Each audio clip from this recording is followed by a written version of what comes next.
How's it going? Welcome to YEGMS episode number 29. This is the second part of a two-part series where I'm discussing diet and its role in multiple sclerosis.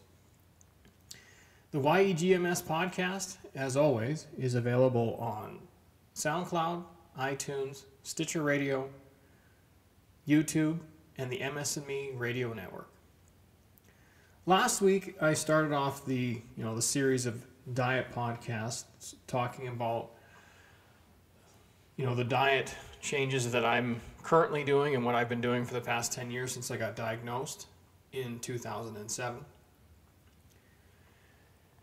And interestingly enough, between the release of the last podcast and now, I did a 50-kilometer trail run in Canmore, Alberta, in the Rocky Mountains.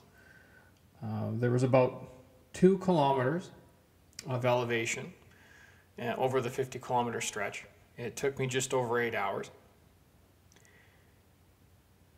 And we ran it on Canadian Thanksgiving.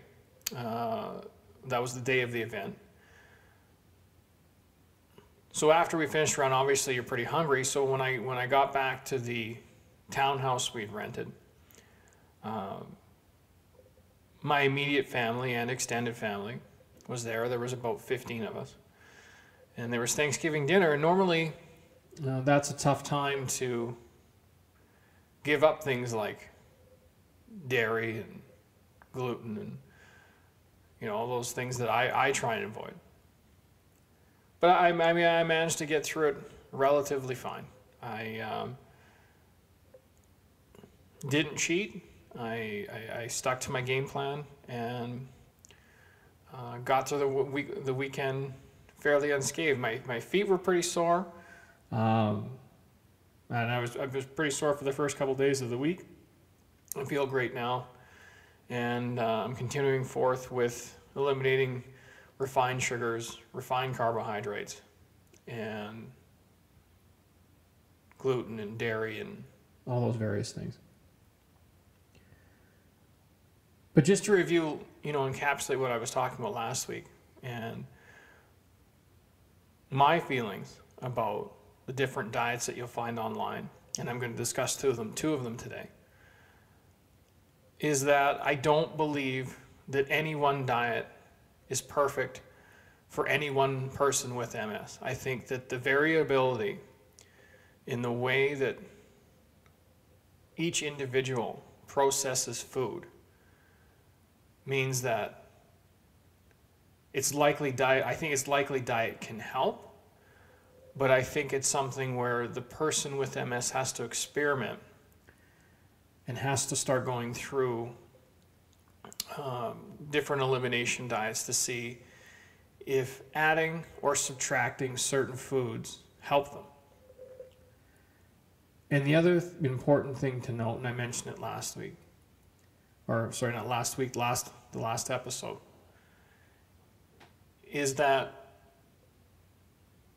your gut biome, the good bacteria that lives inside your gut, is also an important factor. And it's also an important factor in being able to break down and properly process certain types of foods.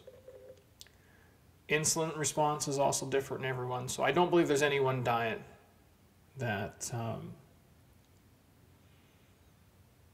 is sort of a blanket that can cover all people with MS. I think it's likely impossible that that's the case. However, I do believe that diet helps. As I mentioned last week, I have been following a diet 80 to 90% of the time for the past 10 years, which closely mirrors the diet that is promoted most famously by Dr. Terry Walls, and I suppose less famously internationally by the Direct MS website. But both are based on the work of Dr. Lauren Cordain, who sort of birthed this idea of the Paleolithic diet. And you can find him talking on YouTube. You can find his papers online. His paper is on my website as well. Now, doesn't specifically speak about nutrition with regards to multiple sclerosis. He's talking about it in the broader terms of what ancient peoples ate and comparing it to our modern diet. So that's sort of a recap of the last episode. For this episode, I want to take a look at sort of two of the more popular or more prominent diets that people with multiple sclerosis are become aware of. Now, what's interesting about the diets, and I think it leads to what I just said a few minutes ago, that no one diet I think will work for everyone, is that there are similarities between the two, but there's also differences. So, but both have been shown to work for different people with multiple sclerosis. So again, it goes back to my point. I don't think that any one diet can work for everyone. And most importantly, one of the things I emphasized last week, and I want to emphasize here, is that no one listening to this should mistake me for a doctor, and no one listening to this should ignore the advice of their doctors. It's all too easy in the modern world to sort of shake your fist at the air and decide that one particular group has it all figured out. Unfortunately for people with multiple sclerosis, nobody has it all figured out. And I would recommend finding a neurologist that you can work with and who's open to different ideas. But at the same time, I would not recommend ignoring your doctor's advice, not taking your medication, and then hoping that a particular diet, some particular supplements will magically give you a really good course with your MS. I've said this multiple times on this podcast. I've done really well over the past 10 years. I have used diet modification along with exercise. I didn't take my meds for the first 2.5-3 years, but I've been on them ever since. But that could have been the course of my disease anyway. And that's just a fact that I have to live with, and it could very well be true. Some people get one attack, get diagnosed, and then they live pretty much problem-free. I mean, I have an aunt who has MS. Hasn't changed her diet. She still smokes. She's in her 70s. And I can't tell the difference from how she was previous. So the suggestion that any one of these diets or any one of these particular recovery plans will work for everyone or is something that you can use to replace the advice of your doctor, I think it's misplaced. So I just have to offer that to make sure that people understand. I'm not promoting not listening to your doctor. I'm not promoting not taking your medication. This is for information and for you to do your own research. I'm not suggesting one or the other. Anyway, the two diets I'm going to look at today, one is on the overcomingms.org website, and it's something that has been emailed to me numerous times over the last several years by listeners to the podcast, and people ask me, hey, have you tried this? Have I tried the Overcoming MS recovery diet plan? No, not specifically, no. There are elements of it that I have incorporated in my diet, but those are the elements that are similar to the Dr. Wall's /direct MS /paleo diet style eating that some people with MS follow. So when we look at these two diets in sort of a broad overview, and I should add that I only have 27 minutes per episode due to the time restrictions with the MSME radio network. So please do not take this as an exhaustive review of both of these diets. It's not. I will leave the links to the companion notes on ownmultiplesclerosis.com to this episode. And you can check out the website yourself, have a look for yourself, do the research yourself. This is a very, very, very, like a 30,000 foot overview, and by no means to be in depth. Anyway, so when we compare the two diets, and just quickly, and the Overcoming MS diet is very similar to this. You may have heard it referred to as the SWANK diet. So, and when we compare that to the Wahls Direct MS diet. So Overcoming MS, they say don't eat any dairy. The Dr. Wahls group and the Direct MS group, they say don't eat any dairy. So that's the same. But how about gluten? And gluten is one of those things that has become more and more, the awareness is a lot more prevalent than it ever was. And I would say in the last 10 years, it's gone from relatively obscure to mainstream. Now what's interesting is the Dr. Wahls Direct MS style of MS eating says do not eat gluten. The Overcoming MS SWANK diet say that wheat is fine. So that's a big difference. And gluten is something that I've tried to avoid for the most part over the last 10 years. The current diet regime that I'm on right now, I eat absolutely no grains at all.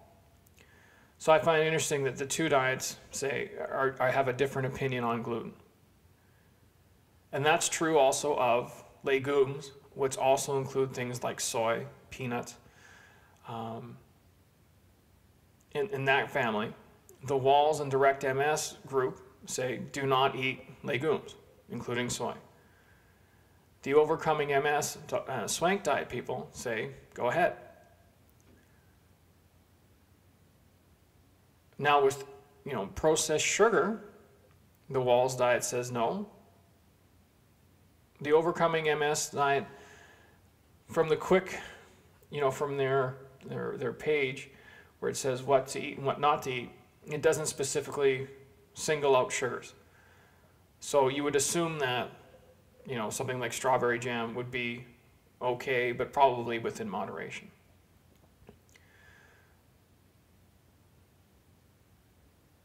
The other big difference between the Dr. Wahls Direct MS diet and the Overcoming MS SWANK diet, pardon me,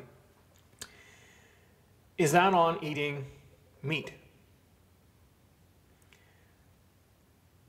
For instance, red meat with Dr. Wahls, Dr. Terry Wahls, she says you should reduce the amount of red meat that you eat.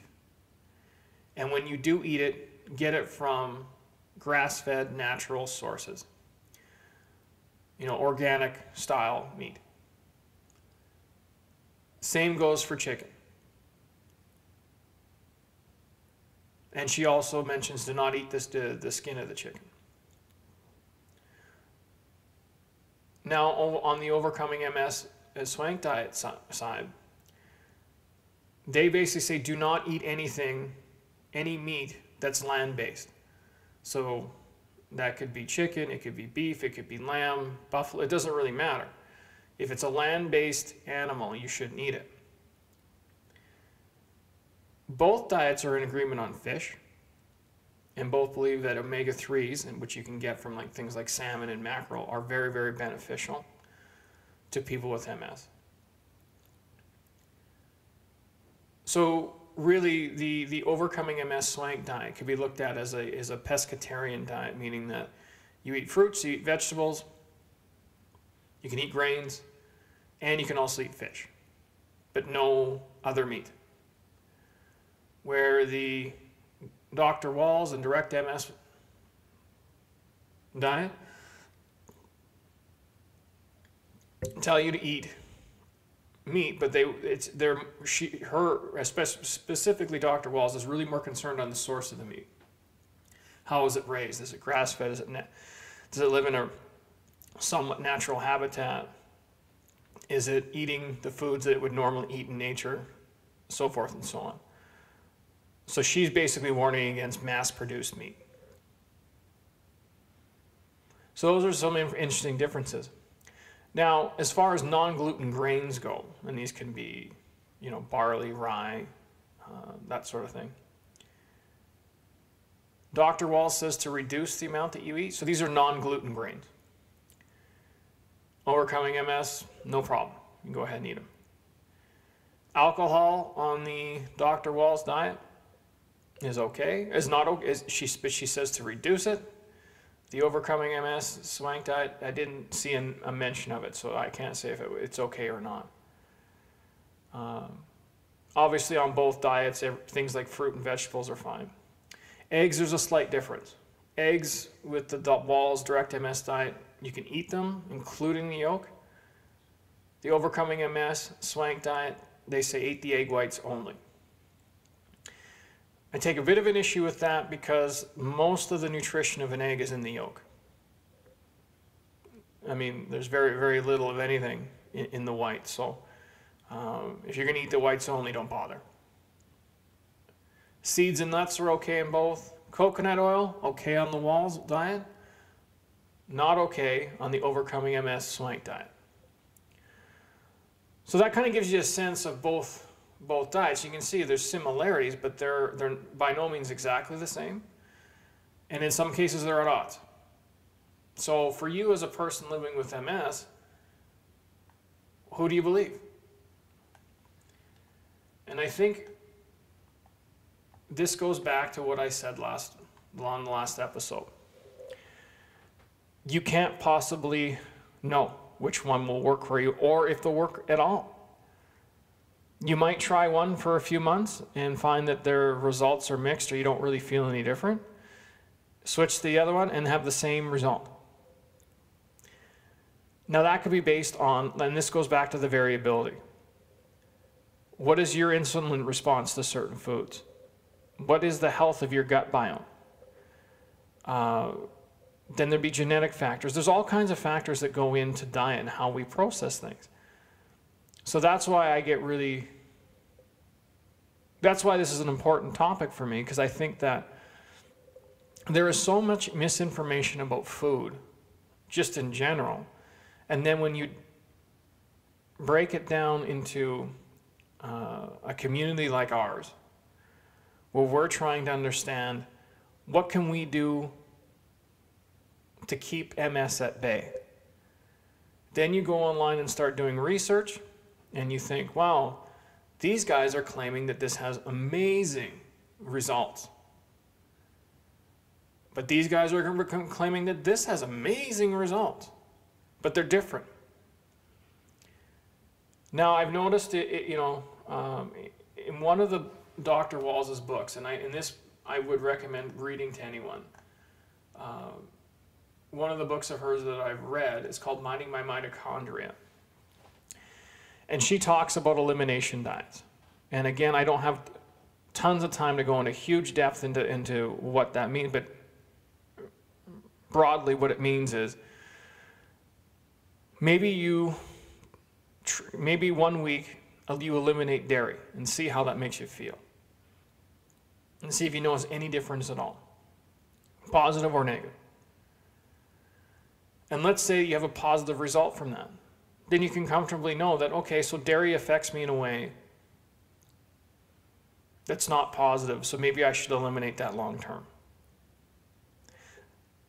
But the interesting part here is because, let's say you eliminate dairy, it makes you feel better. You're not as gassy, you're not as bloated, you just generally feel better when you're not eating dairy. And you wouldn't know that unless you've eliminated it for at least a week or more. So you get a positive result. That does not mean that it's having a positive, that elimination is having some sort of a positive effect on your disease. But I would say if you're healthier, you're more likely to be able to combat the disease. And I think that's the problem with trying to draw a straight line from one thing to another. I've eliminated dairy, I feel better, then that must mean my MS is better. Well, not necessarily. It could have been that some of the physical symptoms you were experiencing were due to you eating dairy and didn't really have anything to do with your disease. So you have to, qualify it that way. But maybe it doesn't do anything. So you go back to eating dairy and you think, okay, now I'm going to try eliminating gluten or soy or meat. And as you go through that process, you start to understand which foods really work for you and which don't. And that's going to be different for everyone. And that's why I would caution anyone from stating that this is the absolute way that people with MS should eat. I don't know how you should eat. I'm only figuring out how I should eat. And this is what I've figured out. I don't do well with grains. I don't eat bread anymore. Anything type of bread I don't eat. With the caveat being, with the exception being, my wife and I have discovered how to make reasonable garlic breadsticks using mostly cauliflower and a little bit of arrowroot powder. That's what we used for our stuffing at Thanksgiving, for our dressing, stuffing, whatever you call it in your region. And it worked really well. But I wouldn't even have it once a week. It's an occasional thing. But as far as regular bread, be it gluten-free or otherwise, I won't touch it. And now when I have it, I immediately, within an hour, don't feel well. I also know that eliminating dairy is a good thing for me. When I eat cheese or drink milk, I'm very gassy. And that means that it's just not getting broken down all the way. So I've eliminated that. So there's things that I've learned over the years that work for me and don't work for me. But I can't sit here and say to you that the diet has absolutely had this huge, the diet is the reason why I haven't gone from relapsing, remitting to a more progressive form of MS, or why I've had very few relapses. I mean, really, I've had very few. I think I've had 2 in 10 years.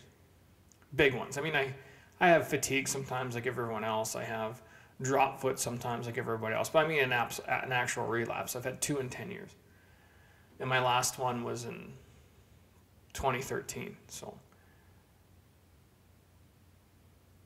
but I can't say with 100% certainty that is the diet is the contributing factor to that. I think it's a lot of things. I think it's managing my stress. I think it's exercise. I think it's, following my doctor's orders and going and taking my medication. And, I think it's a combination of all things. One big part is diet, but it certainly isn't the whole thing. And as always, I would really, really suggest to you to look into this for yourself. Go down to the library and grab one of Dr. Wells's books. Read through it. Just don't take it as gospel. Take it as information that may or may not help you, and it's something you can try. Go to the Overcoming MS website. Have a look at their diet recovery program.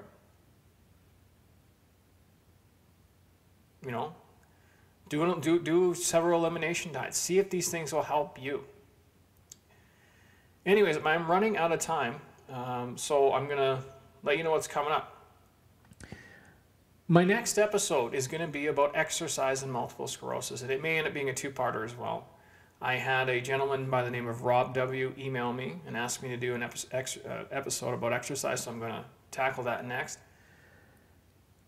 And it was a really good timing because like I said, I just did a 50K trail run over the weekend anyway. I took some video to put on the YouTube channel.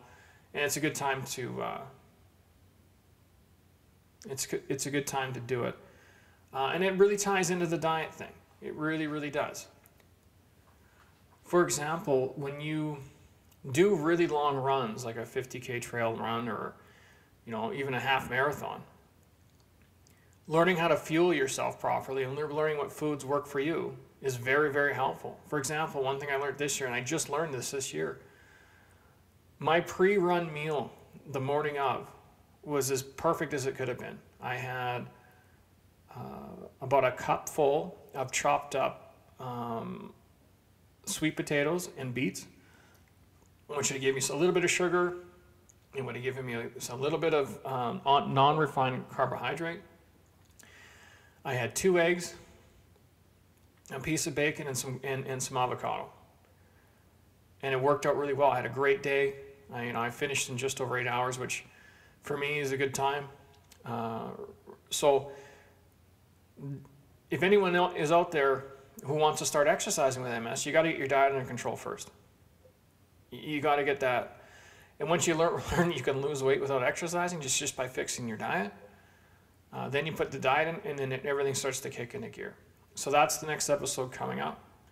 As always, you can find me on Twitter at ownms.com1, on YouTube, SoundCloud, iTunes. Please like, subscribe. And always, as always, please send me your comments. If you have ideas for future shows, you want to be a guest, send an email to Sean at ownmultiplesclerosis.com. Anyways, that's all for me this time. I will talk to you in a week or two. I hope everybody's great out there, and I'll talk to you soon.